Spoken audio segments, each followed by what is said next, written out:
इस गुंडागर्दी का जवाब हमें वोट की ताकत से देना। अभी वीरबानपुर में क्या हुआ? वीरबानपुर में क्या हुआ? सत्ता को खुश करने के लिए पुलिस के लोगों ने मेरी मां बहनों के ऊपर लाठियां चलाने का काम किया। पूरे गांव में कितनी मारपीट की आपको पता है। मैं इनको समझाता हूं कि भाई ऐसा काम मत करो। शराब के नशे में जाके आप गांव में अराजकता करोगे और जनता आपसे विरोध नहीं करेगी तो ऐसा नहीं हो सकता।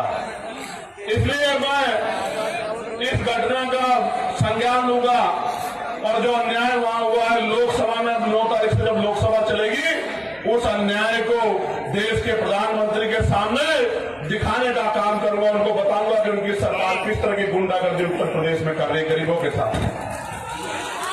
ये जो धर्म की बात करती है, महापुरुषों के सम्मान की, भारतीय जनता पार्टी की डबल इंजन की गुंडागर्दी वाली सरकार मां अहिल्याबाई होलकर का कितना अपमान किया, उनकी मूर्तियां तोड़ तोड़ के जो है वो फैला दी और जो नौजवान संघर्ष करने गया उनको लाठियों से पीट के जेल में बंद कर दिया।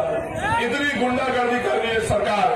प्यारे साथियों, काशी द्वार बनाया जा रहा है बनारस में। एयरपोर्ट के पास 16 ग्राम सभा की जमीन को बिना मुआवजे के छीनने का काम कर रहे हैं। सरकार का काम लोगों को घर देना होता है, जमीन देनी होती, जमीन छीननी नहीं होती। लेकिन उत्तर प्रदेश की गुंडागर्दी करने वाली सरकार जबरन लोगों की जमीनें छीनने का काम कर रही है। प्रयागराज के सरकार होगी, जिस विचार की सरकार होगी उसी भाव से काम करेगी।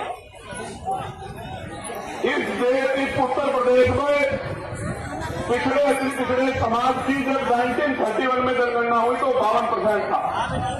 फिर उसके बाद 600-700 नई जातियां उसमें जोड़ दी गई। आज वो टीचर को फोन किया, मैंने कहा 1857 में अगर जो 50,000 की वैल्यू होगी तो वो आज कितनी होगी? तो उन्होंने 10 मिनट का समय लिया। अब मुझे बताया कि उसकी आज की वैल्यू 20 करोड़ रुपए होगी। कितना होगी साथियों? आप बताइए, किसी इतने महान स्वतंत्रता संग्राम सेनानी जिसके ऊपर आज 20 करोड़ इनाम रखे सरकार, उस आदमी की महानता क्या होगी? और मैं बताना चाहता